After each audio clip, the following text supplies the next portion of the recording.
प्रभुंकर गौरव हो समस्ते कहवा हालेलुया। Praise the lord. प्रभुंकर महिमा हो प्रभु आमानकु प्रति प्राते तांको दया चिर नूतन सतरे आजिर नूतन प्रभात नूतन समय नूतन सुजोग नूतन मुहूर्त को देले तांकरी गौरव तांको प्रशंसा तांको आराधना करिबा पाई। कारण वाक्य कहे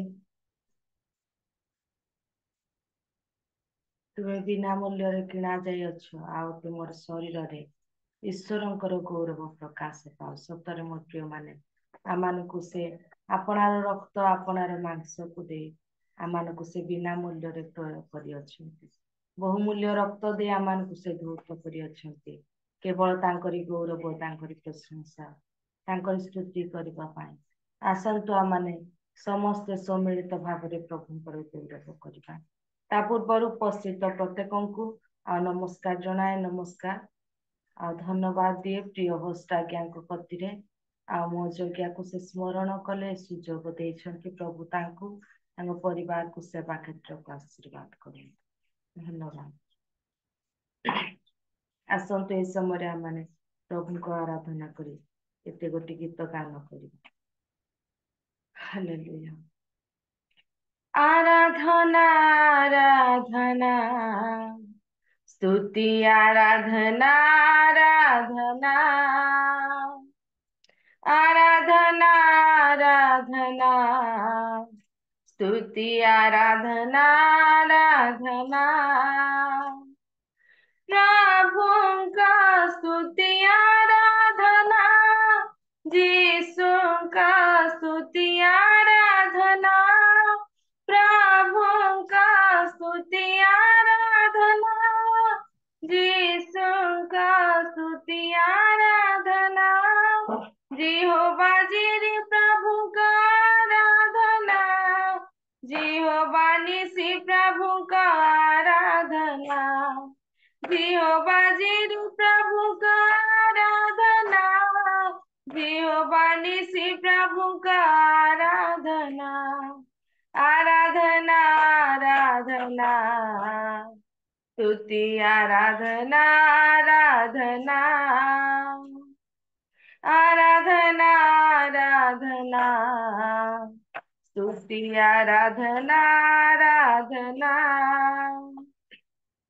दया रे पूर्ण से दयावान प्रेम रे पूर्ण से प्रेममय क्षमा रे पूर्ण से क्षमावान प्रभु जीशु आम सुधामय कर सर्वे स्तुति आराधना गाओ सर्वे स्तुति आराधना कर सर्वे स्तुति आराधना गाओ सर्वे स्तुति आराधना राजा मानक राजा को आराधना प्रभु मानक प्रभु का आराधना आराधना आराधना स्तुति आराधना आराधना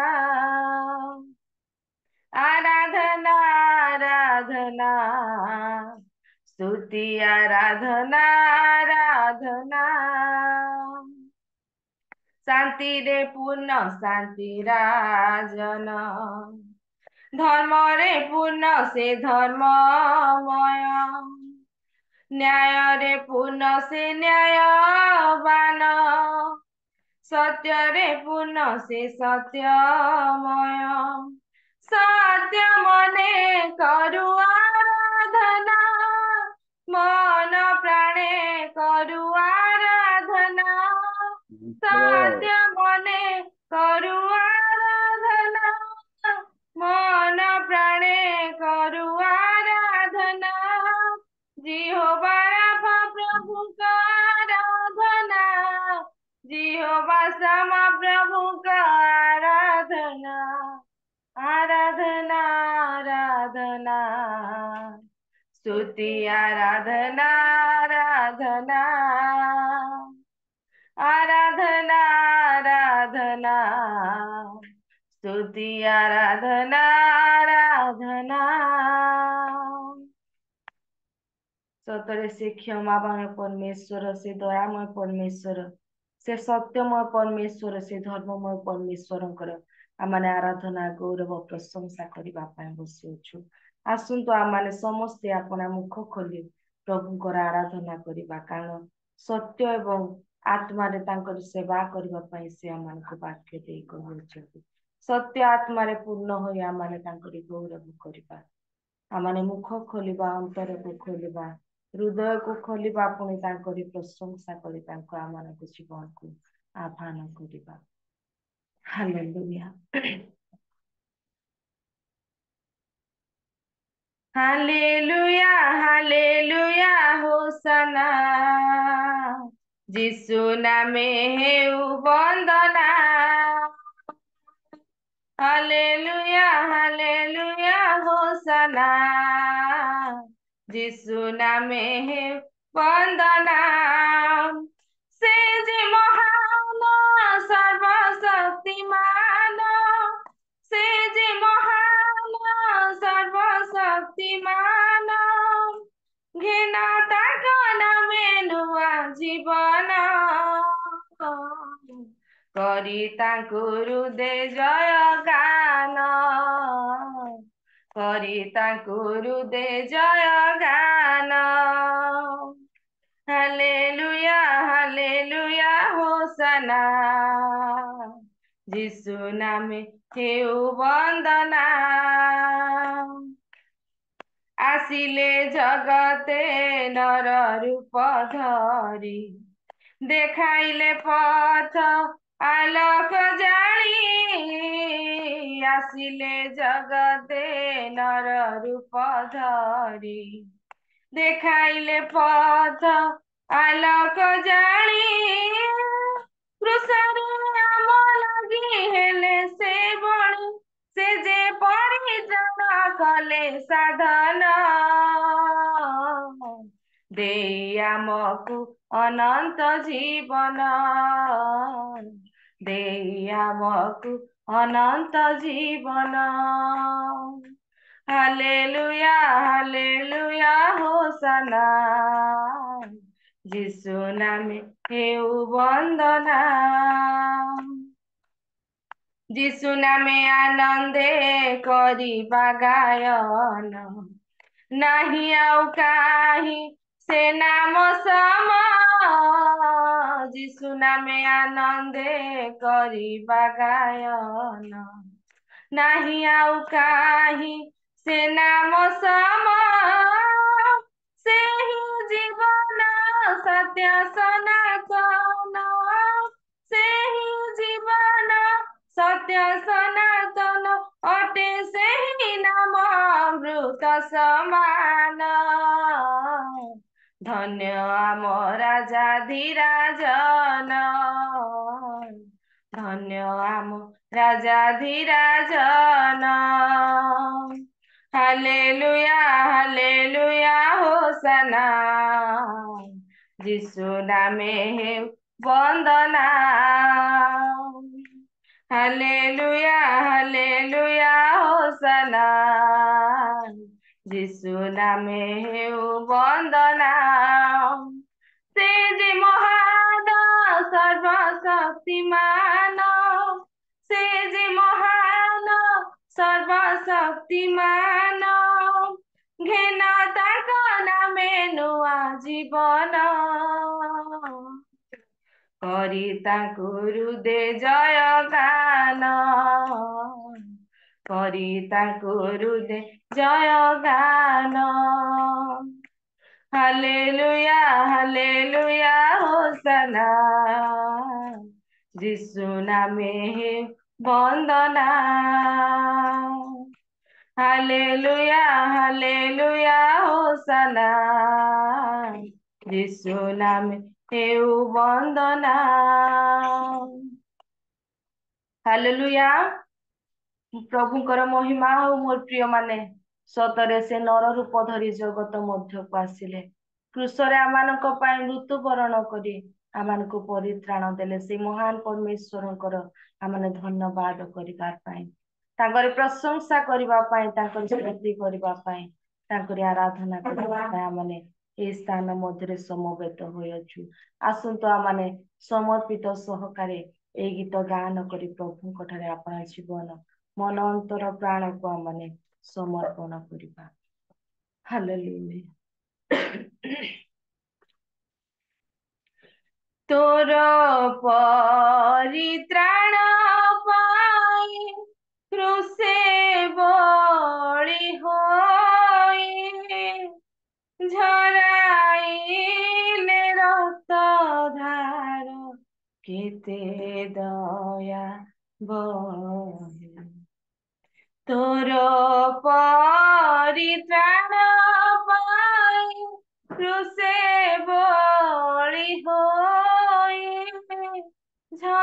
झराइले रक्त धार केते दया बहे हस्त पादे होई छंदा हस्त पादे होई छंदा हेले कंटा बिंधा सही के तेनिंदा सही के तेनिंदा सही के तेनिंदा सही के तेनिंदा भाविकी देखिछ थरे भाविकी देखिछ थरे से क्रूसर कथा जीशुଙ୍କର व्यथा जीशुଙ୍କର व्यथा जीशुଙ୍କର व्यथा जीशुଙ୍କର व्यथा चाहारे बंधु से क्रूस कुथरे तोर पाप पाई আজি जीशु क्रूस परे चाहारे बंधु से क्रूस कुथरे तोर पाप पाई আজি जीशु क्रूस परे देखिले बुझिबु भाई देखिले बुझिबु भाई से क्रूसर कथा जीशुଙ୍କର व्यथा जीशुଙ୍କର व्यथा जीशुଙ୍କର व्यथा जीशुଙ୍କର व्यथा बसाइले पृष्ठभरे केते जे सियार दया नथिला जीवने शत्रु ମାନଙ୍କର बसाइले पृष्ठभरे केते जे सियार दया नथिला जीवने शत्रु ମାନଙ୍କର तोर पाई गरी चिंता तोर पाई गरी चिंता पाती देली मथा तोर सृष्टिकर्ता तोर सृष्टिकर्ता तोर सृष्टिकर्ता तोर सृष्टिकर्ता भाविकी देखिछ थरे भाविकी देखिछ थरे से क्रूसर कथा ଯୀଶୁଙ୍କର ବ୍ୟଥା, ଯୀଶୁଙ୍କର ବ୍ୟଥା, ଯୀଶୁଙ୍କର ବ୍ୟଥା, ଯୀଶୁଙ୍କର ବ୍ୟଥା। ସତରେ ମୋ ପ୍ରିୟ ମାନେ, ଆଜି ଆମମାନେ ତାଙ୍କର ସେଇ ବ୍ୟଥାକୁ, ତାଙ୍କ କଷ୍ଟକୁ ଜୀବନରେ ଅନୁଭବ କରିବା। ଏଇ ସମୟରେ ବସୁ ବସୁ ଆମମାନେ ତାଙ୍କର ସମସ୍ତ ବିଷୟକୁ ମନେ ପକାଇବା, ଆମମାନଙ୍କ ଜୀବନକୁ ତାଙ୍କ ଠାରେ ସମର୍ପି ଦେବା, ଆମମାନଙ୍କର ପାପରୁ ମୁକ୍ତି ନିମନ୍ତେ, ପରିତ୍ରାଣ ପାଇଁ, ଆମମାନଙ୍କର ସମସ୍ତ ଅପରାଧ ଦୋଷ ସକାଶେ ଆପଣାର ଜୀବନ ଶରୀରକୁ ସେ କ୍ଷତ ବିକ୍ଷତ କଲେ, ଛିନ୍ନ କଲେ। ତାଙ୍କ ପ୍ରହାରରେ ଆମେ ସୁସ୍ଥତା ପାଇଲୁ। ସେ ଆମମାନଙ୍କ ପାଇଁ ନିର୍ଦ୍ଧନ ହେଲେ, ଆମମାନେ ଧନବାନ ହେଲୁ, ଆମମାନେ ରୋଗ ମୁକ୍ତ ହେଲୁ, ଆମମାନଙ୍କର ସମସ୍ୟା ଦୂର ହେଲା, ଅଭିଶାପ ଦୂର ହେଲା।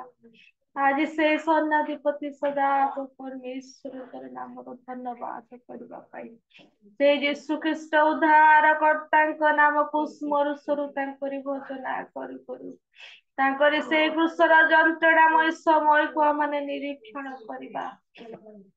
ହାଲେଲୁୟା, ହାଲେଲୁୟା, ଧନ୍ୟବାଦ, ଧନ୍ୟବାଦ, ଧନ୍ୟବାଦ। हे पवित्र पिता परमेश्वर, तुम्हें अनुग्रहकारी, तुम्हें दयाकारी, तुम्हें ଆମମାନଙ୍କର ପାପ କ୍ଷମାକାରୀ, तुम्हें ରୋଗ ସୁସ୍ଥକାରୀ, ସମସ୍ୟା ଖଣ୍ଡନକାରୀ, ଏକମାତ୍ର ଆଶ୍ଚର୍ଯ୍ୟ ପରମେଶ୍ୱର ଅଟ ବୋଲି ତୁମ ନାମକୁ ଧନ୍ୟବାଦ, ଧନ୍ୟବାଦ, ଧନ୍ୟବାଦ ଦଉଛି। ହାଲେଲୁୟା।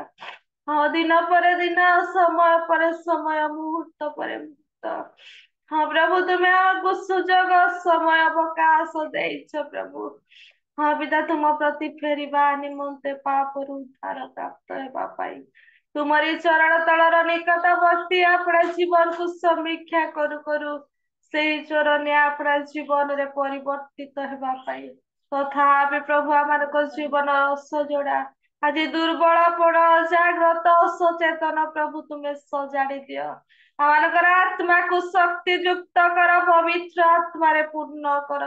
ଯେଉଁ ତୁମରି ଜୀବନ୍ତ ବାକ୍ୟ ଶୁଣିବାର ସମୟ ମଧ୍ୟରେ ଆମେ ବସିଅଛୁ ପ୍ରଭୁ, ତୁମ ଉପସ୍ଥିତି ଦେଇ ଆମମାନଙ୍କ ଜୀବନକୁ ତୁମେ ସ୍ପର୍ଶ କରିଛ, ଧନ୍ୟବାଦ।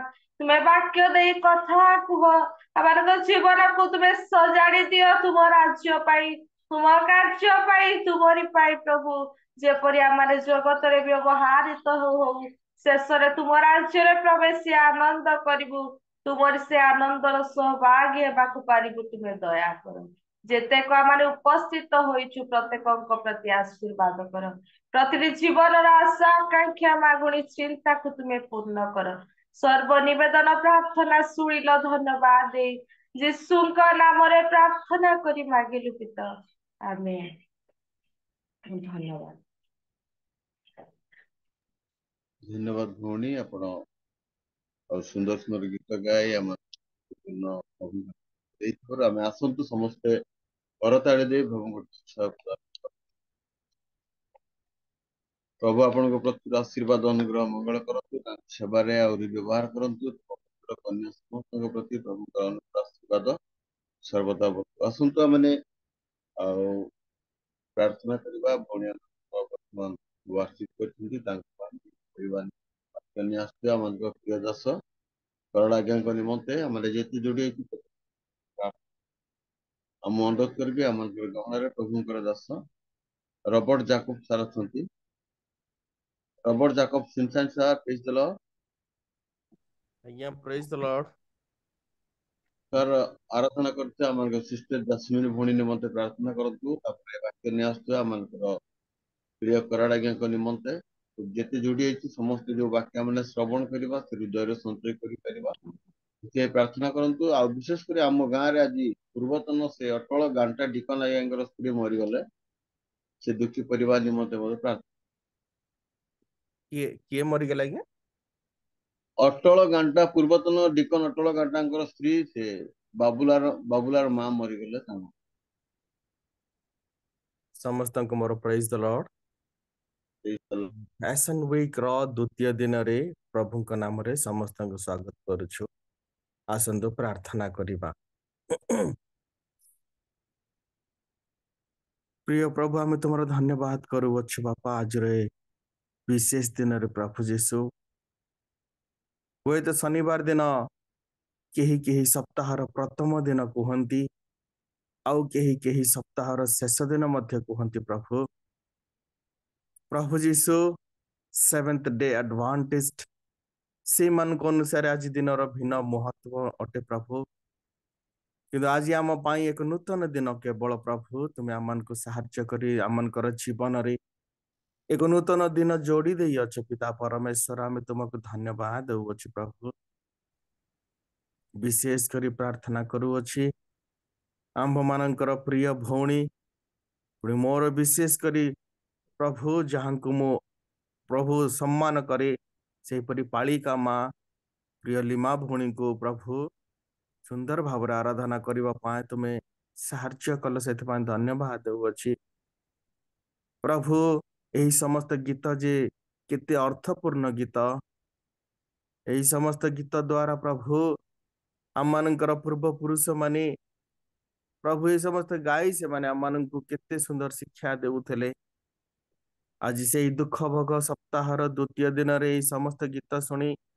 ନିଶ୍ଚୟ ପ୍ରଭୁ ମର୍ମାହିତ ହବୁ ପ୍ରଭୁ ତୁମରି ଦୁଃଖ ଭୋଗକୁ ସ୍ମରଣ କରୁଅଛୁ ପିତା ତୁମେ ଆଶୀର୍ବାଦ କର ଆମମାନଙ୍କର ପ୍ରିୟ ପାଳିକ ମାଙ୍କୁ ତୁମରି ହସ୍ତରେ ଦେଉଅଛି ସେ ମଧ୍ୟ ପ୍ରଭୁ ନିଜ ଜିଲ୍ଲା ଛାଡି ଅନ୍ୟ ଜିଲ୍ଲାରେ ପ୍ରଭୁଙ୍କର ସେବା କାର୍ଯ୍ୟ କରନ୍ତି ତାଙ୍କର ପରିବାର ସହିତ ତାଙ୍କୁ ତୁମେ ଭରପୁର ଆଶୀର୍ବାଦ କର ବିଭିନ୍ନ ମାଧ୍ୟମରେ ତୁମେ ତାଙ୍କୁ ବ୍ୟବହାର କରି ଆସୁଅଛ ସେଥିପାଇଁ ମୁଁ ତୁମକୁ ଧନ୍ୟବାଦ ଦେଉଅଛି ପ୍ରଭୁ ବିଶେଷ କରି ପ୍ରାର୍ଥନା କରୁଅଛି ଆଜିର ବକ୍ତାଙ୍କ ତୁମରି ହସ୍ତରେ ସମର୍ପଣ କରୁଅଛି ପିତା ତୁମେ ତାଙ୍କୁ ଆଶୀର୍ବାଦ କର ଉତ୍ତମ ଜ୍ଞାନ ବୁଦ୍ଧିରେ ପରିପୂର୍ଣ୍ଣ କର ନିଜର ଜ୍ଞାନ ନିଜର ବୁଦ୍ଧି ଦ୍ୱାରା ନୁହଁ କିନ୍ତୁ ଆତ୍ମାଙ୍କ ଦ୍ୱାରା ତୁମେ ଚାଳିତ ହୋଇ ଆଜି ତୁମେ ଆମକୁ ନୂତନ ବାକ୍ୟ କଥା କୁହ ବୋଲି ପ୍ରାର୍ଥନା କରୁଅଛୁ ପ୍ରଭୁ ତୁମରି ବାକ୍ୟ ତୁମରି ରବ ଶୁଣିବା ନିମନ୍ତେ ଆମେ ଏଠାରେ ବସିଅଛୁ ପ୍ରଭୁ ତୁମେ ଦୟାକରି ଆମମାନଙ୍କ କଥାକୁ ଆମଙ୍କର ଆବଶ୍ୟକ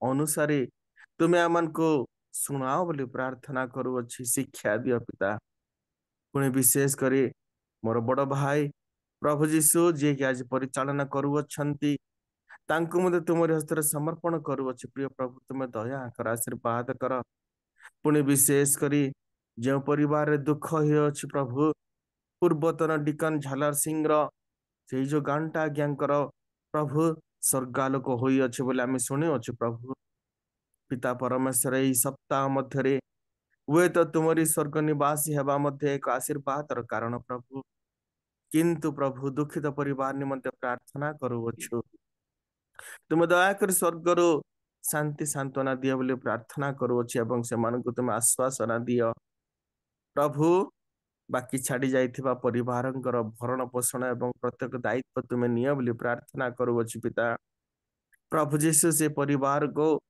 ଓ ସେ ଯେପରି ଏକ ପ୍ରଭୁ ଯୀଶୁ ମନେ ପଡେ ସେ ଘଣ୍ଟା ଆଜ୍ଞାଙ୍କ ବିଷୟରେ ପ୍ରଭୁ ଆମେ ଛୋଟ ଥିବା ସମୟରେ ସେ ପ୍ରଭୁ ଓ କେତେ ସେ ଚର୍ଚ୍ଚରେ ଆଗରୁ ଯାଇ ଗୀତ ଗାଉଥିଲେ ଏ ସମସ୍ତ ବିଷୟ କେତୋଟି ବର୍ତ୍ତମାନ ମୋର ମନେ ପଡୁଛି ପ୍ରଭୁ ତୁମେ ସେମାନଙ୍କୁ ଆଶୀର୍ବାଦ କର ଆଜି ତୁମେ ତାଙ୍କୁ ନିଜ କୋଳକୁ ନେଇ ଅଛ ପିତା ପରମେଶ୍ୱର ଧନ୍ୟବାଦ ଦେଉଅଛି ପୁନର୍ବାର ପ୍ରାର୍ଥନା କରୁ କରୁ ରିଏଲ ମିନିଷ୍ଟ୍ରି ପାଇଁ ଜିତୁ କର ପାଇଁ ପୁଣି ଆମେ ଯେତେ ବସି ଅଛୁ ପ୍ରତ୍ୟେକଙ୍କ ନିମନ୍ତେ ମୁଁ ପ୍ରାର୍ଥନାରେ ସ୍ମରଣ କରୁଅଛି ପିତା ତୁମେ ଆଶୀର୍ବାଦ କର ପ୍ରଭୁ ଆଜିର ଗୀତ ଅନୁସାରେ ତୁମେ ଆମମାନଙ୍କ ନିମନ୍ତେ କେତେ ଯେ ଦୁଃଖ ଭୋଗ କରିଅଛ ତୁମେ ଆମମାନଙ୍କ ନିମନ୍ତେ ପ୍ରଭୁ କେତେ ଯେ କଷ୍ଟ ଭୋଗ କରିଅଛ ପ୍ରଭୁ ଆମମାନଙ୍କର ପାପ କ୍ଷମା ହେବା ନିମନ୍ତେ ପ୍ରଭୁ ତୁମେ ଦୟାକରି ଆମମାନଙ୍କୁ ସାହାଯ୍ୟ କର ଧାର୍ମିକର ପଥରେ ଚାଲିବା ପାଇଁ ତୁମେ ସାହାଯ୍ୟ କର ପୁନର୍ବାର ସେ ପାପର ପଥରେ ନ ଯାଇ ଆମେ ଯେପରି ପ୍ରଭୁ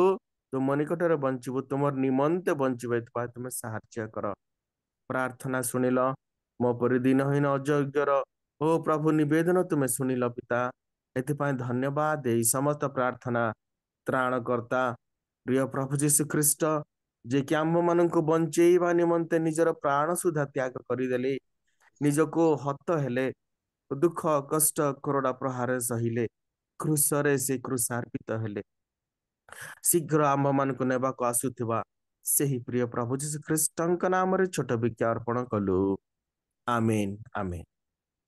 धन्यवाद आज्ञा। धन्यवाद मगर चिंताणी आज्ञा समस्त प्रार्थना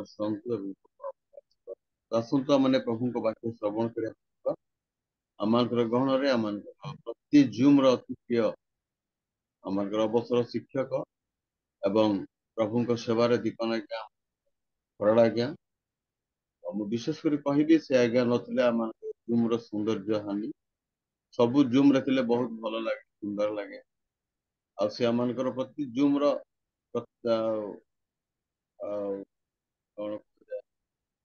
गुरु कहले चले प्रति जूम रही आमको बहुत उत्साह प्रदान कर बहुत धन्यवाद दिए दास सब जूम रे जॉइन करती तेणु मुझे प्रभु जीशु कृष्ण के नाम आह्वान करी महाशय सम्मुख को आसतु आसे आम को परमेश्वर जो जीवंत वाक्य नहीं आसी आम प्रत्येक हृदय को से बपन कर संचय करवा आग को बढ़ी पारा वाक्य आम श्रवण कर मो प्रभु जीशु कृष्ण नाम करण आज्ञा को आह्वान करी सम्मुख को आसवे आम प्रत्येक करताड़ सहित उत्साह आज्ञा प्रेज द लॉर्ड आप समय आसतु आग प्रेज द लॉर्ड। नमस्कार समस्त को नमस्कार। प्रभु को नाम धन्यवाद हो। प्रभु आज आम को प्रभात समय निकट को आसवाई साहाय्य कर आम जदि क्रिश्चियन वर्ल्ड को देखा ये दुख भोग सप्ताह नुहे ऋतु अनेक समय हम प्राय 40 दिन पर्यंत लोक दुख को प्रभु ख्रीष्ट जीशुଙ୍କର कृषि मृत्यु को स्मरण कर आमर बाप्टिस्ट संप्रदाय रे आमे खजुरी पर्व ठारू आरंभ करी पुनरुत्थान पर्यंत आमे एई दिवस मान को प्रतिपालन करता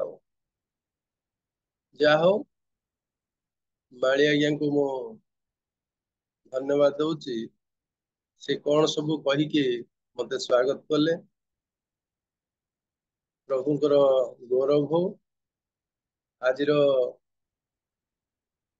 आराधना निश्चित भाव में समस्त को आकर्षित करछि आमान निमंते मध्य प्रार्थना करा जायछि परस्पर निमंते प्रार्थना करा जायछि इंटरसेसरी प्रेयर रे तेणु आमे समस्ते प्रभु को निकट को आसिया पाई सुंदर परिवेश पाइछु मते भी आज ये सुंदर सुजोग प्रभु को वाक्य किसी अध्ययन करिया पाई आपन निकट रे आसीबा पाई अवकाश दिया जाइथिबार मो रियल मिनिस्टर होस्ट महाशय को मध्य धन्यवाद जनाऊँची आपण मान को पुनर्बार हृदय कृतज्ञता जनाऊँची। आज आमान को जो शास्त्रांश दिया जाइछि ताउची लोकलिखित सुसमाचार तार 23 अध्याय 43 ताकू आमे क्रूस उपरे यीशुंकर द्वितीय बाणी बोली आमे कहू गत काली ठारू आमे क्रूस उपरे प्रभुंकर बाणी विषय रे आमे प्रथम बाणी सुनी सारिछु। आज जो शास्त्रांश अछि आमे टिके 39 रु 43 पर्यंत पढ़िबा तहिरे प्रकार लेखा अछि जदि के पढ़ी के सहायता करिवे भलो ठीक अछि। आउ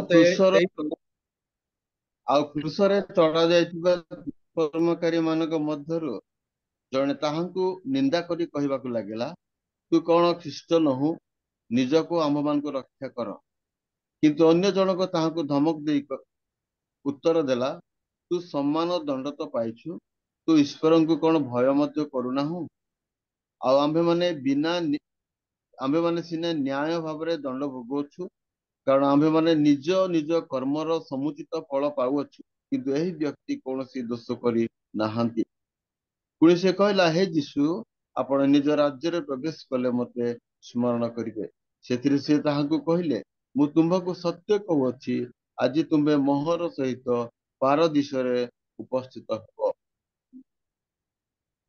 आमे प्रभु ବାକ୍ୟ ସୁନ୍ଦର ଭାବରେ ଅଧ୍ୟୟନ କରିଥିବାରୁ ଧନ୍ୟବାଦ।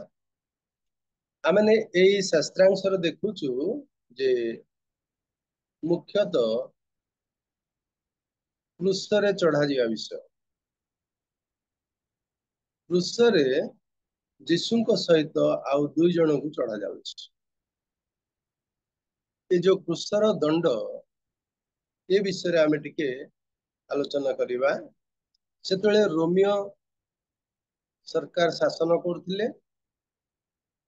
ରୋମିଓ ସରକାର ଶାସନ ସମୟରେ ସେମାନେ କ୍ରୁଶରେ ଟଙ୍ଗାଇବା ବା ଖୁଣ୍ଟରେ ଟଙ୍ଗାଇ ଦୋଷୀକୁ ଦଣ୍ଡ ଦେବା ଏ ନିୟମ ସେମାନଙ୍କର ଥିଲା।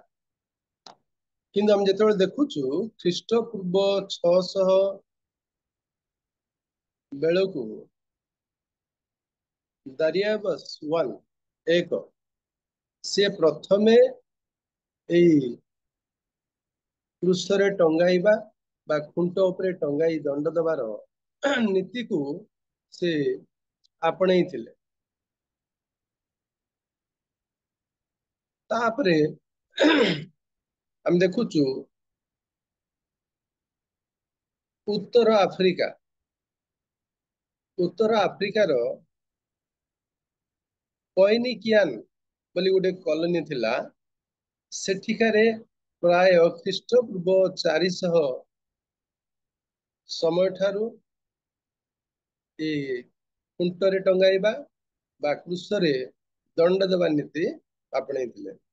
କିନ୍ତୁ ରୋମିଓ ସରକାର ରୋମର ପ୍ରଶାସନ ମଧ୍ୟରେ ସେମାନେ 300 ଶତାବ୍ଦୀ ଖ୍ରୀଷ୍ଟପୂର୍ବ 300 ଠାରୁ ଆରମ୍ଭ ଆସିଥିଲା।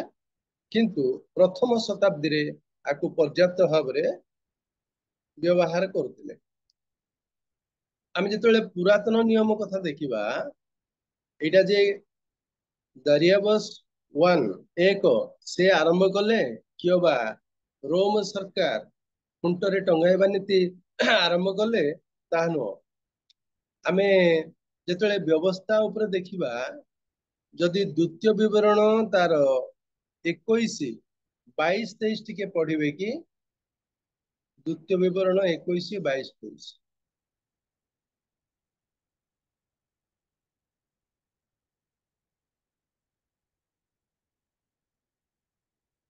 ପାଇଲେ ନା ନାହିଁ? 22 ଦ୍ଵିତୀୟ ବିବରଣ 21 ତାର 22 ଏବଂ 23। ଆଉ କୌଣସି ଆଉ ମନୁଷ୍ୟ କୌଣସି ମନୁଷ୍ୟ ମୃତ୍ୟୁ ଯୋଗ୍ୟ ପାପ କଲେ ଯେବେ ତାହାର ପ୍ରାଣଦଣ୍ଡ ହୁଏ ଓ ତୁମ୍ଭେ ତାହାକୁ ବୃକ୍ଷରେ ଟଙ୍ଗାଇ ଦିଅ, ତେବେ ତାହାର ଶବ ରାତ୍ରି ଯାକ ବୃକ୍ଷରେ ଟଙ୍ଗା ହୋଇ ରହିବ ନାହିଁ। ମାତ୍ର ତୁମ୍ଭେ କୌଣସି ପ୍ରକାରେ ସେହି ଦିନ ତାହାକୁ କବର ଦବ। କାରଣ ଯେ ଟଙ୍ଗା ଯାଏ ସେ ପରମେଶ୍ୱରଙ୍କର ଅଭିଶାପ ପାତ୍ର। ଆଉ ସଦାପ୍ରଭୁ ତୁମ୍ଭ ପରମେଶ୍ୱର ଅଧିକାର୍ତେ ତୁମ୍ଭକୁ ଯେଉଁ ଭୂମି ଦେବେ ତୁମ୍ଭେ ତାହା ଅଶୁଚି କରିବ ନାହିଁ। ଆମେନ୍। ଆମେ ଏଠି ଦେଖୁଛୁ ଯେ ପରମେଶ୍ୱର ହିଁ ବୃକ୍ଷ ଉପରେ କିମ୍ବା କୃଷରେ ଟଙ୍ଗାଇବା ନୀତିକୁ ପ୍ରଣୟନ କରୁଥିଲେ। ପରମେଶ୍ୱର ଏଇ ନୀତି ଦେଇଥିଲେ ନା କଣ? ସେମାନେ ମୃତ୍ୟୁ ଯୋଗ୍ୟ ପାପ କରିବେ। ଆମେ ଏ ଯୋଉ 22, 23 ପଦରେ ଦେଖିଲୁ, ଏଇଠି କଣ ମୃତ୍ୟୁ ଯୋଗ୍ୟ ପାପ ଅବଶ୍ୟ ସ୍ପଷ୍ଟ ଭାବରେ ଜଣା ପଡେ ନାହିଁ, କିନ୍ତୁ ବ୍ୟବସ୍ଥା ମଧ୍ୟରୁ ଜଣା ପଡେ ମୃତ୍ୟୁ ଯୋଗ୍ୟ ପାପ କଣ? ଯେ ଈଶ୍ୱର ନିନ୍ଦା କରିବ, ଯିଏ ରାଜାଙ୍କର ନିନ୍ଦା କରିବ, ସିଏ ମୃତ୍ୟୁ ଯୋଗ୍ୟ, ସେ ମୃତ ଦଣ୍ଡ ପାଇବ। ଯେମିତି କି ଜିଜେବେଲ କରିଥିଲେ। ସେ ପତ୍ର ଲେଖିଦେଲେ ଯେ ନାବୋଦର ସ୍ଥାନ ବା ଭୂମିଖଣ୍ଡକ ପାଇବା ପାଇଁ ସେ ଲେଖିଦେଲେ ଯେ ନାବୋଦକୁ ତମେ ଡାକିକି ଉଚ୍ଚ ସ୍ଥାନରେ ବସେଇବ, ତା ବିରୁଦ୍ଧରେ ତମେ କହିବ ଯେ ଈଶ୍ୱର ନିନ୍ଦା କରିଅଛି, ରାଜାଙ୍କ ନିନ୍ଦା କରିଅଛି। ତେଣୁ ଏହାଙ୍କୁ କଣ? ମୃତ୍ୟୁଦଣ୍ଡ ଦିଆଯିବ। ମୃତ୍ୟୁଦଣ୍ଡ ସେମିତି ଦିଆଯାଉଥିଲା। ଦ୍ଵିତୀୟତଃ, ପ୍ରତିମା ପୂଜା କଲେ। ଈଶ୍ୱର ତ୍ୟାଗ କରି ଯିଏ ପ୍ରତିମା ପୂଜା କରିବ ତାକୁ ମୃତ୍ୟୁଦଣ୍ଡ ଦେବାର ବ୍ୟବସ୍ଥା ଥିଲା।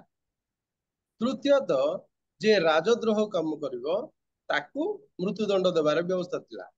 ଚତୁର୍ଥ ଯେ ବ୍ୟଭିଚାର କରିବ ତାକୁ ମୃତ୍ୟୁଦଣ୍ଡ ଦେବାର ବ୍ୟବସ୍ଥାରେ ସେମିତି ନିୟମ ଥିଲା।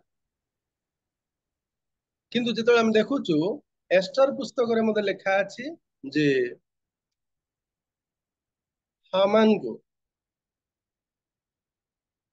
ହାମାନ ସେ ନିଜେ ମର୍ଦ୍ଦକୀୟକୁ ଖୁଣ୍ଟରେ ଟଙ୍ଗାଇବା ପାଇଁ ସେ ବ୍ୟବସ୍ଥା କରିଥିଲେ, କିନ୍ତୁ ସିଏ ସେ ଖୁଣ୍ଟରେ ଟଙ୍ଗା ଗଲେ। ଆଜି ଆମେ ଦେଖୁଛୁ ଯେ ଯୀଶୁ ଖ୍ରୀଷ୍ଟଙ୍କୁ କ୍ରୁଶରେ ଟଙ୍ଗାଇବା ବ୍ୟବସ୍ଥା କରାଯାଇଛି ଯୀଶୁ ଖ୍ରୀଷ୍ଟଙ୍କୁ। ତାହେଲେ କ୍ରୁଶରେ ଟଙ୍ଗା ଯିବା ଦୋଷ ଯୀଶୁ ଖ୍ରୀଷ୍ଟଙ୍କ ପାଖରେ ଦେଖାଗଲା କି? ଯଦି ଦେଖାଯାଇନି କ୍ରୁଶରେ ଟଙ୍ଗା ଗଲା କେମିତି? ଆମେ ଯଦି ମୁଖ୍ୟ ଭାବରେ ଦେଖିବା ଯୀଶୁ ଖ୍ରୀଷ୍ଟଙ୍କୁ ମୁଁ ଈଶ୍ୱରଙ୍କର ପୁତ୍ର ବୋଲି ପ୍ରକାଶ କରିବା ଦ୍ୱାରା ତାଙ୍କୁ ଦୋଷୀ ସାବ୍ୟସ୍ତ କରାଗଲା। ଦୋଷୀ ସାବ୍ୟସ୍ତ କିଏ କଲେ?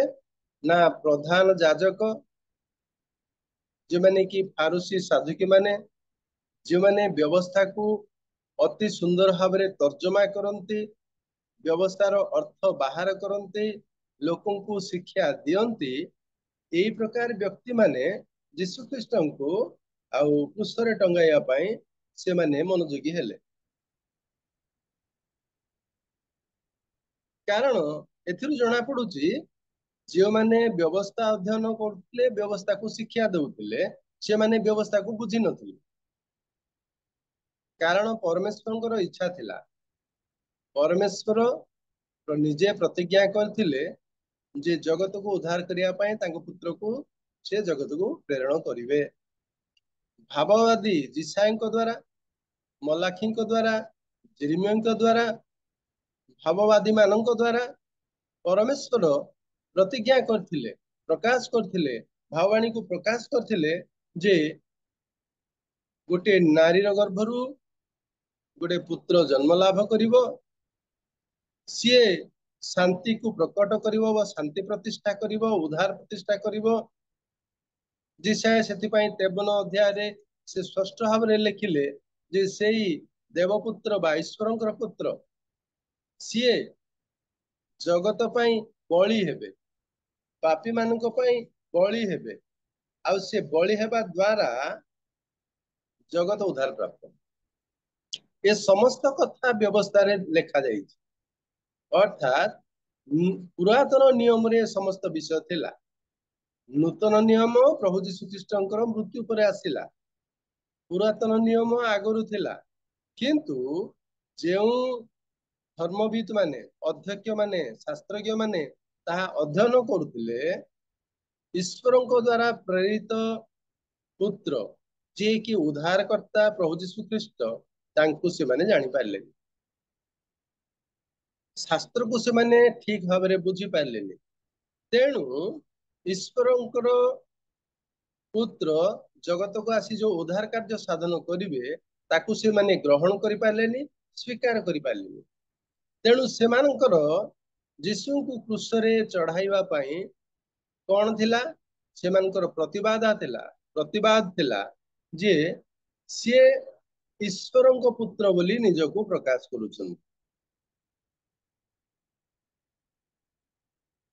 ସିଏ ଲୋକ ଜନସାଧାରଣଙ୍କୁ ମତାଉଛନ୍ତି।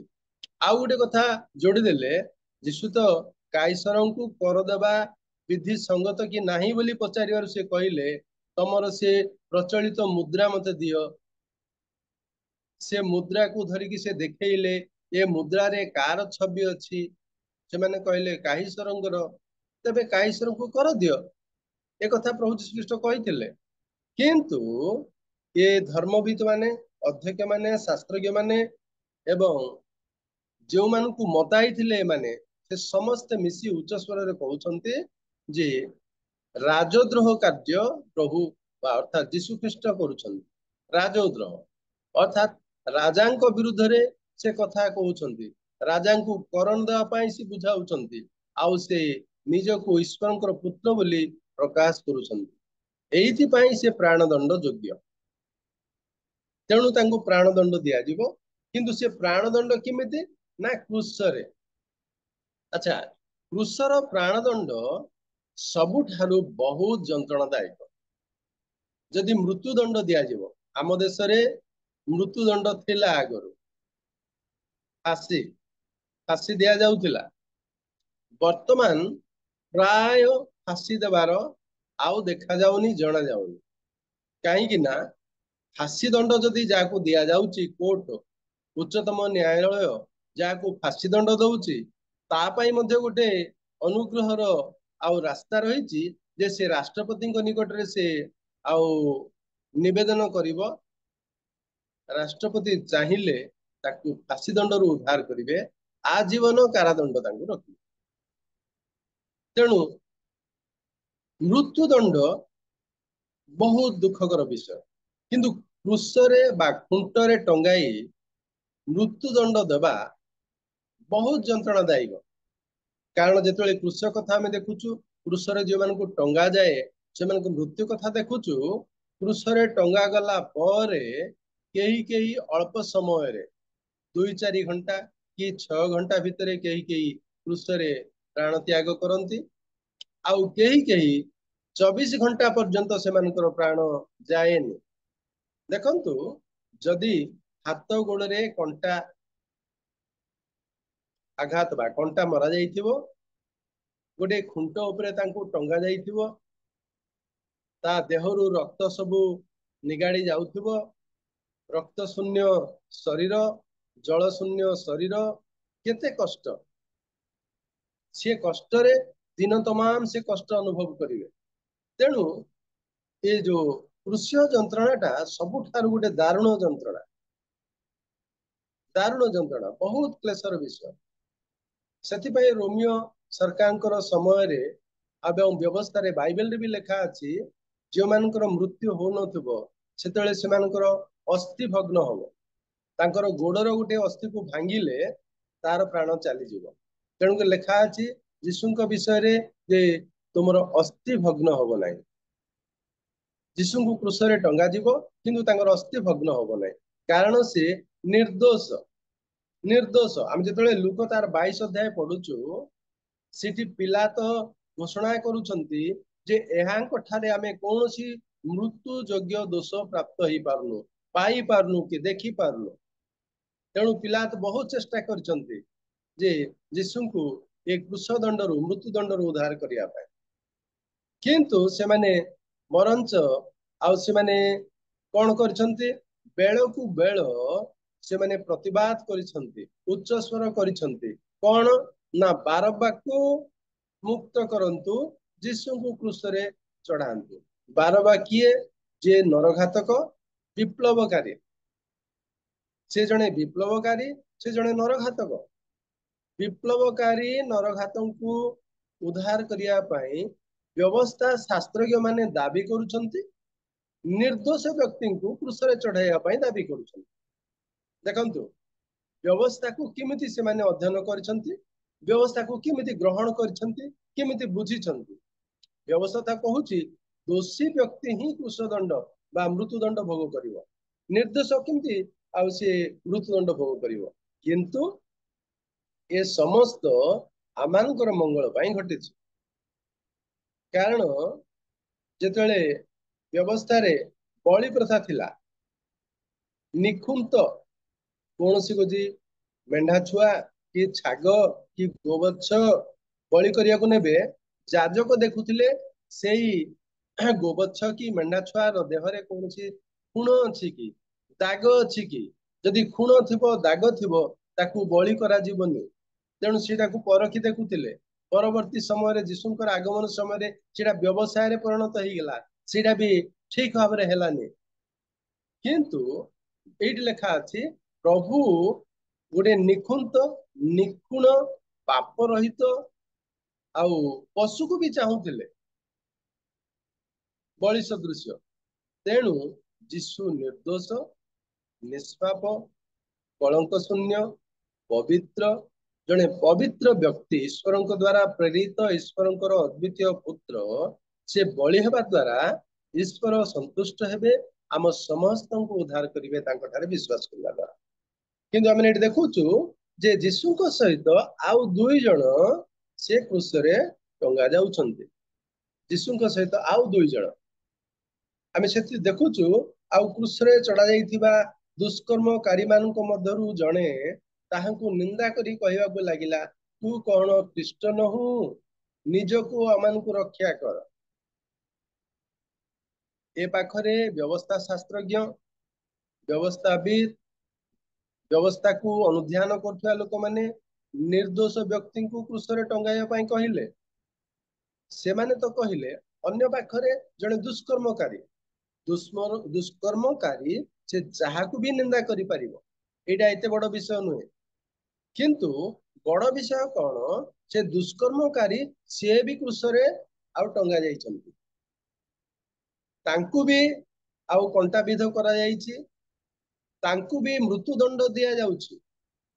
एइठी गोटे बड़ विचार बड़ बुझिबार आवश्यक अछि जे जेतेबेले मनुष्यर हृदय कठिन हो जाइथिबो, मनुष्य ईश्वर विश्वास ता जीवन रु मृत बा लोप हो जाइथिबो, से मृत्यु बेले मध्य ईश्वर निंदा करिवे। किंतु अन्य पक्षरे ईश्वरंकर द्वार उन्मुक्त होइछि, प्रभु यीशु द्वार उन्मुक्त करिसंती।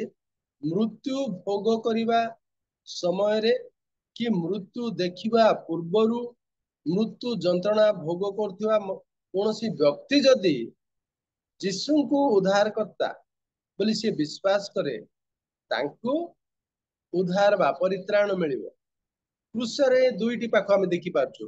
गोटिए पाख मृत्यु पर्यंत जने ईश्वर निंदा करुछे, अन्य पाख मृत्यु समय रे से परित्राणर भिक्षा करुछे। मृत्यु समय हेले एडी हम देखुछु जने व्यक्ति से मृत्यु वर्ण करुथिले मध्य, जंत्रणा भोग करुथिले मध्य यीशु को निंदा करिवार से छाडु ना।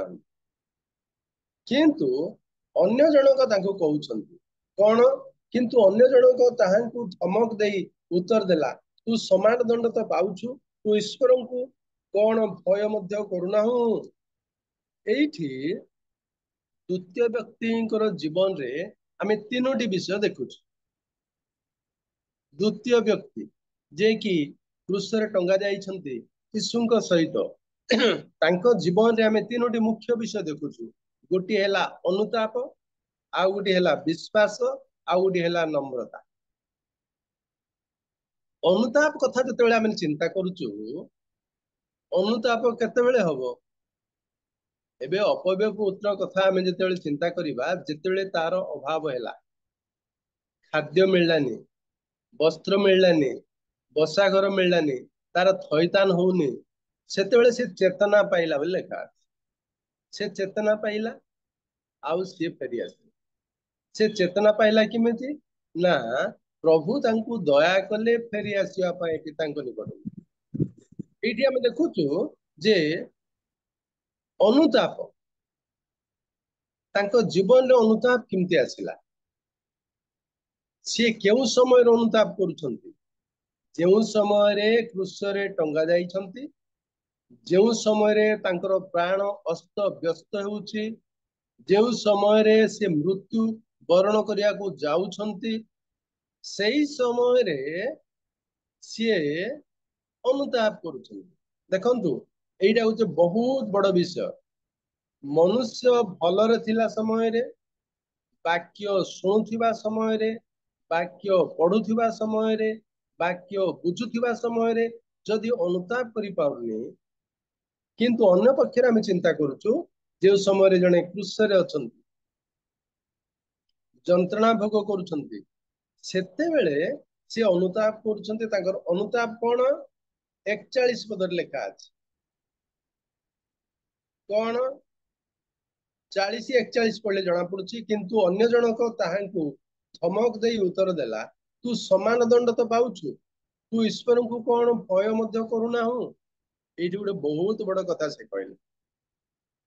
यीशु को से जंत्रणा भोग करथिबा समय रे ईश्वर बोली जानि पारि, जंत्रणा भोग करथिबा समय तेणु से ଅନ୍ୟ ପକ୍ଷରେ କହୁଛନ୍ତି ସେ ଯିଏ ଯୀଶୁଙ୍କ ନିନ୍ଦା କରୁଥିବା ଆଉ ଦୁଷ୍କର୍ମକାରୀ ତାଙ୍କୁ କହୁଛନ୍ତି ତୁ ତ ସମାନ ଦଣ୍ଡ ପାଉଛୁ। କ୍ରୁଶର ଯନ୍ତ୍ରଣା କେତେ ଦୁଃଖଦାୟକ, କେତେ କଷ୍ଟ ଅନୁଭବ କରୁଛୁ। ତୁ ନିଜ ବିଷୟ ଚିନ୍ତା ନ କରି ଯୀଶୁଙ୍କର କାହିଁ ନିନ୍ଦା କରୁଛୁ?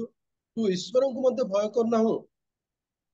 ତାର ଅର୍ଥ ଇଏ ସ୍ୱୀକାର କଲେ ପ୍ରଭୁ ଯୀଶୁ ଖ୍ରୀଷ୍ଟ, ଯୀଶୁ ହଉଛନ୍ତି ଈଶ୍ୱର, ଯୀଶୁ ହଉଛନ୍ତି ଈଶ୍ୱର। ସେ ଆଉ କଣ କଣ ସ୍ୱୀକାର କରୁଛନ୍ତି?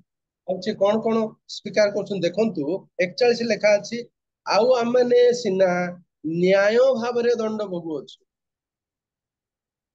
ତାଙ୍କର ସ୍ୱୀକାରୋକ୍ତି ଦେଖନ୍ତୁ, ତାଙ୍କର ଆଉ ଅନୁତାପ ଅର୍ଥାତ୍ ତାଙ୍କେ କରିଥିବା କ୍ରିୟା କର୍ମକୁ ସେ ନିଜେ ଜାଷ୍ଟିଫାଇ କରୁଛନ୍ତି, ସେ ନିଜେ ତାକୁ ବିଚାର, ସେ ନିଜର ବିଚାର ନିଜେ କରୁଛନ୍ତି। କଣ ବିଚାର କରୁଛନ୍ତି ନା ଆଉ ଆମମାନେ ସିନା ନ୍ୟାୟ ଭାବରେ ଦଣ୍ଡ ଭୋଗୁ, କାରଣ ଆମେ ଦୁଷ୍କର୍ମ କରିଥିଲୁ, ଆମେ ନରହତ୍ୟା କରିଥିଲୁ, ଦେଶର ନୀତି ନିୟମ ଅନୁସାରେ ଆମେ ପ୍ରାଣ ଦଣ୍ଡ ଭୋଗ କରିବାକୁ ବାଧ୍ୟ।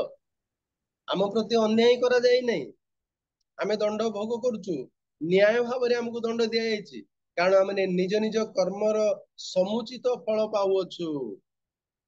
ଆମେ ଯୋଉ ଅନ୍ୟାୟ କର୍ମ କରିଥିଲୁ, ନରହତ୍ୟା କରିଥିଲୁ, ବିଦ୍ରୋହ କରୁଥିଲୁ, ବିପ୍ଳବ କରୁଥିଲୁ, ଆମକୁ ଏଇ ଯୋଉ ମୃତ୍ୟୁଦଣ୍ଡ ଦିଆଯାଇଛି ଏଇଟା ନ୍ୟାୟ ଭାବରେ ଦିଆଯାଇଛି, ଏଇଟା ଆମେ କରିଥିବା କର୍ମର ଫଳ। କିନ୍ତୁ ଏହି ବ୍ୟକ୍ତି କୌଣସି ଦୋଷ କରିନାହାନ୍ତି।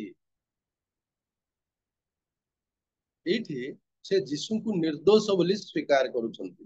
ସେ ପାଖରେ ପିଲାତ କହିଲେ ଏହାଙ୍କ ଠାରେ ଆମେ କୌଣସି ଦୋଷ ଦେଖୁନାହୁଁ। ଅନ୍ୟ ପକ୍ଷରେ ଦେଖିବା, ପରମେଶ୍ୱର ନିର୍ଦ୍ଦୋଷ ମେଷ ଶାବକକୁ ପଠେଇଛନ୍ତି। ସେ ନିର୍ଦ୍ଦୋଷ ମେଷ ଶାବକ ପାପୀ ମନୁଷ୍ୟ, ଜଗତର ସମସ୍ତ ପାପୀ ମନୁଷ୍ୟ ସକାଶେ ବଳି ହେବେ, ସେଥିପାଇଁ ଏଇ ଘଟଣାଟା ଘଟୁଛି। ଆଉ ସେଥିପାଇଁ ଏଇ ଆଉ ଦୁଷ୍କର୍ମକାରୀ ଜଣକ ଏ ଅନୁତାପ କରି କହୁଛନ୍ତି ଯେ ଆମେ ନିଜର ଦୋଷ, ତାର ଦୋଷକୁ ସେ କ୍ରୁଶରେ ଚିହ୍ନି ପାରିଲା, ତାର ସମସ୍ତ କାର୍ଯ୍ୟକଳାପକୁ ସେ ବୁଝିପାରିଲା ଯେ ମୁଁ ନିଶ୍ଚିତ ଭାବରେ ଭୁଲ କରିଛି, ମୋର ଭୁଲ ସକାଶେ ଦଣ୍ଡ ଦିଆଯାଇଛି, ଆଉ ମୁଁ ଏଇ ଭୁଲ କର୍ମ କରିଥିବାରୁ ଦଣ୍ଡ ଯୋଉ ଯାହା ଦିଆଯାଇଛି ଅନ୍ୟାୟ ଭାବରେ ଦିଆଯାଇନି, ଦେଶର ନ୍ୟାୟ ଅନୁସାରେ, ସରକାରଙ୍କ ନ୍ୟାୟ ଅନୁସାରେ ମତେ ସେଟା ମିଳିଛି। 42 ଦେଖନ୍ତୁ, ପୁଣି ସେ କହିଲା, ହେ ଯୀଶୁ, ଆପଣ ନିଜ ରାଜ୍ୟରେ ପ୍ରବେଶ କଲେ ମତେ ସ୍ମରଣ କରିବେ।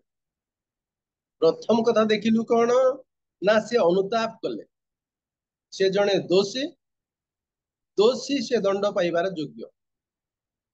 ଅନ୍ୟ ଆର ପାଖର ସେ ଦୁଷ୍କର୍ମକାରୀକୁ ମଧ୍ୟ ସେ କହିଲେ ତୁମେ ଦୁଷ୍କର୍ମ କରିଥିବାରୁ ତୁମେ ଦଣ୍ଡ ପାଉଛ, ଇଏ ହଉଛନ୍ତି ଈଶ୍ୱର, ଆଙ୍କୁ ତମେ ଭୟ କରୁନାହ।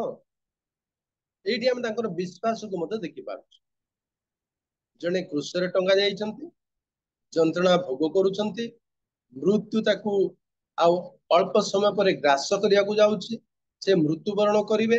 ସେଇ ସମୟରେ ସିଏ ଯୀଶୁ ଖ୍ରୀଷ୍ଟଙ୍କୁ ଈଶ୍ୱର ବୋଲି ଜାଣିପାରିଲେ। ବଡ ଆଶ୍ଚର୍ଯ୍ୟ ବିଷୟ। ଶାସ୍ତ୍ର ବାର ପଢୁଥାଇ, ଶାସ୍ତ୍ରକୁ ବାର ଅନୁଧ୍ୟାନ କରୁଥାଇ, ଈଶ୍ୱରଙ୍କର ବାକ୍ୟରେ ଯୋଉ ଜୀବନ ଅଛି, ଜୀବନଦାତା ପ୍ରଭୁଙ୍କୁ ଜାଣିବାର ଶାସ୍ତ୍ରବିତ୍ ମାନଙ୍କର ଚକ୍ଷୁ ଖୋଲିଲାନି କି ହୃଦୟ ଖୋଲିଲାନି। ଅଧ୍ୟକ୍ଷ ମାନଙ୍କର, ଧର୍ମଶାସ୍ତ୍ର ଯୋଉମାନେ ଧ୍ୟାନ କରୁଛନ୍ତି, ଶିକ୍ଷା ଦଉଛନ୍ତି, ସେମାନଙ୍କର ହୃଦୟ ଖୋଲିନି କି ଚକ୍ଷୁ ଖୋଲିନି, ସେମାନଙ୍କ ହୃଦୟ ଜଡ ହେଇଯାଇଛି, ଚକ୍ଷୁ ଅନ୍ଧ ହେଇଯାଇଛି, ସେମାନେ ଯୀଶୁ ଖ୍ରୀଷ୍ଟଙ୍କୁ ଜାଣିପାରିଲେନି ଈଶ୍ୱରଙ୍କର ପୁତ୍ର ବୋଲି।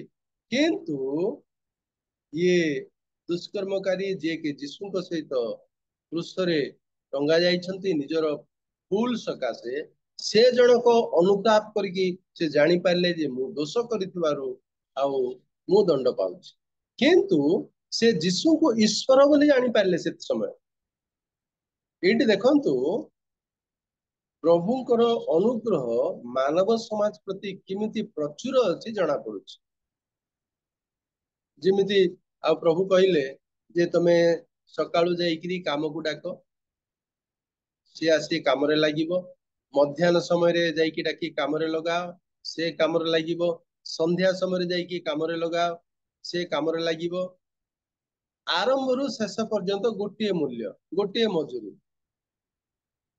ସେ ସକାଳରୁ संध्या पर्यंत काम करिया लोक सेही मजूरी पाइबो, संध्यारे आसी अल्प समय काम करिया लोक मध्य सेही मजूरी पाइबो। ये मजूरीटा कौन ना परित्राण, उद्धार, मुक्ति। जे जीवन शेष समय रे मृत्यु भोग करिया को जाउथिबा समय रे मरी जाउथिबा समय रे सिए जीशु को जानी पारले ईश्वरंकर पुत्र। आउ से कौन कहउछंती जे हे जीशु आपण निज राज्य रे प्रवेश कले मोते स्मरण करिवे। सेठी तांकर विश्वास कौन अछि ना जीशु आम सहित क्रूसरे टंगा जाइथिले मध्य जेहेतु से ईश्वरंकर पुत्र से ईश्वर आम भଳି आसी आउ कबर रहिबेनी, सी जीवन युक्त हेबे। तांको राज्य गोटे अछि, से राज्य रे से प्रवेश करिवे जहा कि अनंत राज्य, स्वर्ग राज्य, परमेश्वरंकर राज्य। जो राज्य को मानव समाज को मन फेरण करी नेबा पई से आसी से राज्य विषय रे से तांकर चक्षु खोली गला, से राज्य विषय रे तांकर हृदय खोली गला, से राज्यर विश्वास आशा भरोसा से क्रूसरे तांकर आखि आगरे खेली गला। आ से कहउछंती कोन जे हे जीशु आपण निज राज्य रे प्रवेश कला बेले मते टिके स्मरण करन। देखंतु मरण, क्रूसीय मरण बहुत जंत्रणादायक। देखंतु कार जदि गोटे हाथ भांगी जाइथिबो, गुड़ भांगी जाइथिबो, केते दुख केते जंत्रणा से व्यक्ति ही जाने। एठी तार दुई हाथ रे कंटा लागिछि, दुई पाद रे कंटा लागिछि, सिए तांको देहरु रक्त गलाणी, जळ गलाणी, बहुत कष्ट रे से अछंती। सिए कहउछंती जे तुम राज्य रे प्रवेश कले मते टिके स्मरण करन। तार अर्थ सिए मृत्यु वरण करी जाउथिबा समय रे मध्य अनंत मृत्यु को चाहू नांती। से जणे दुष्कर्मकारी पापी, पापी निमंते अनंत मृत्यु अछि। सेई शास्त्रर मूल्यबोध से बुझी पारिले क्रूसरे जे प्रभु जीशु ख्रीष्ट आसिले नरक योग्य मनुष्य मानू, मृत योग्य मनुष्य मानू से फेरई आनिबे, अनंत राज्य रे अनंत जीवन से राज्य रे प्रवेश करिवे, आउ अनंत निवास तांको देबे। एई कथा से बुझी पारि से कोन कहउछंती जे आपण निश्चित भाबरे आपण राज्य को जाउछंती, मते टिके से राज्य रे गला समय मते स्मरण कर। परोक्ष भाबरे तांकर प्रार्थनार विज्ञता, तांको प्रार्थनार चतुरता मते सेटा को नियो बोली से कहउनांती, खाली मते टिके स्मरण कर। प्रभु स्मरण कले आम जीवन रे जे केते उन्नति घटिबो तार हिसाब किछि ना। प्रभु जदि टिके हमको मने पकई देबे, हमर दुख जीव, कष्ट जीव, अभाव जीव, आमनकर जीवन मध्य बदलिबो। तेणु से कहउछंती मते टिके स्मरण करंतु। एडा होची तांकर विश्वास। जीशु ख्रीष्टंकर अधिकार विषय से जानि पारिले, जीशु ख्रीष्ट जे ईश्वर ए कथा जानि पारिले, जीशु ख्रीष्टंकर राज्य अछि कथा जानि पारिले, आउ जीशु ख्रीष्ट चाहिए तांको राज्य को मते नेबे ए कथा भी जानि पारे। तेणु तांकर विश्वास क्रूस उपरे किमती अटल, किमती दृढ़, तांकर चक्षु किमती खोली गला, से केते सुंदर भाବରେ विश्वास कले। आ ए समस्त विषय प्रभु जीशु ख्रीष्ट देखिले, तांकु कहले, सेथिरे से ताहु कहले मु तुमको सत्य कहउछि आज तुमे मोर सहित पारदीस रे उपस्थित हबो। एठी हम देखुछु से अनुताप कले, विश्वास कले, आउ निजको से प्रभु को निकट रे समर्पण कले। एटा होची तांकर नम्रता। नम्रता केते बेले ना क्रूसरे मृत्यु वरण करुथिबा समय रे मध्य तांकर नम्रता प्रकाश हे। किमिति प्रकाश हला ना मते टिके स्मरण कर, टिके दया कर, मु तो ए शारीरिक भाबरे मु दुष्कर्म करी वर्तमान मृत्यु भोग करूची, आ आपण तो अनंत राज्य रे प्रवेश करिवे, आपण तो ईश्वर, मते टिके दया करन। अवश्य से हाथ जोड़ी नथिबो, तांको हृदय से कथा तांको प्रकाश कला।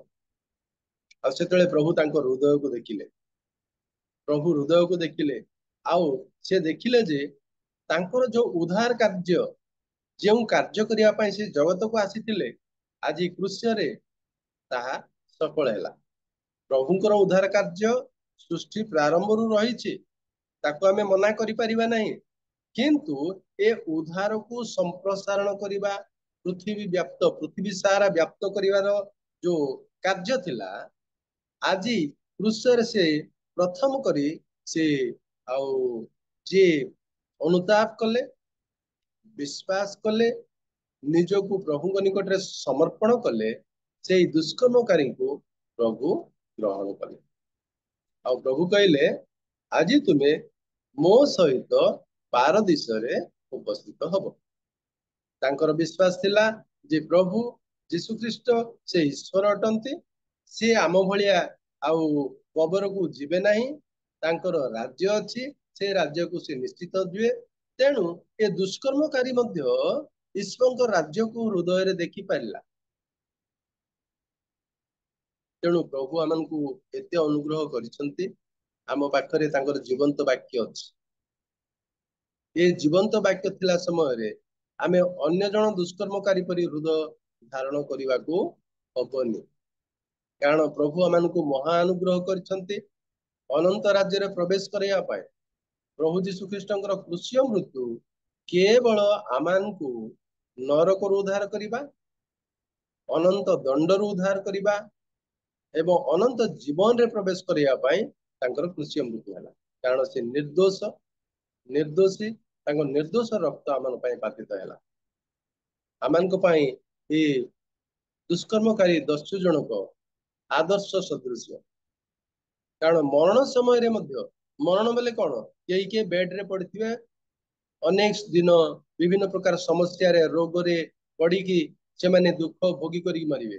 କିନ୍ତୁ ଏଇଟା ସେମିତି ମଧ୍ୟ ନାହିଁ, ତାଠାରୁ ଯନ୍ତ୍ରଣାଦାୟକ। ସେମିତି ଯନ୍ତ୍ରଣା ଭୋଗ କରୁଥିବା ବ୍ୟକ୍ତି ବି ସେ ଯୀଶୁଙ୍କୁ ତାଙ୍କ ନିକଟରେ ନିଜର ପାପ ସ୍ୱୀକାର କଲେ, ଈଶ୍ୱରଙ୍କର ପୁତ୍ର ଉଦ୍ଧାରକର୍ତ୍ତା ବୋଲି ବିଶ୍ୱାସ କଲେ, ଆଉ ନିଜକୁ ତାଙ୍କ ନିକଟରେ ସମର୍ପଣ କଲେ, ପ୍ରଭୁ ତାଙ୍କୁ ସେଇ ଦିନ ହିଁ ତାଙ୍କ ରାଜ୍ୟରେ ପ୍ରବେଶ କରିବା ଅନୁମତି ଦେଲେ। ପ୍ରଭୁ ଆମକୁ ଅନୁଗ୍ରହ କରନ୍ତୁ। ଆମେ ଭଲ ସୁସ୍ଥ ଭାବରେ ଅଛୁ, ପ୍ରଭୁଙ୍କ ବାକ୍ୟ ଆମଙ୍କ ନିକଟରେ ଅଛି, ପ୍ରଭୁଙ୍କର ସହଭାଗିତା ଅଛି।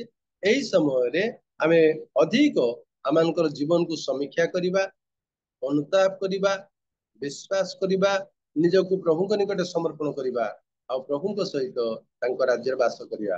ଆଉ ଏହି ସୁନ୍ଦର ଅବକାଶ ଦେଇଥିବାରୁ ମୁଁ ଆପଣମାନଙ୍କୁ ଧନ୍ୟବାଦ ଦଉଛି, ରିଏଲ ମିନିଷ୍ଟ୍ରିକୁ ଧନ୍ୟବାଦ ଦଉଛି। ଆଉ ପ୍ରଭୁଙ୍କର ଗୌରବ ହଉ, ପ୍ରଭୁଙ୍କର ଆଶୀର୍ବାଦ ଆମଙ୍କ ସହିତ ରହୁ। ଧନ୍ୟବାଦ, ସମସ୍ତଙ୍କୁ ନମସ୍କାର।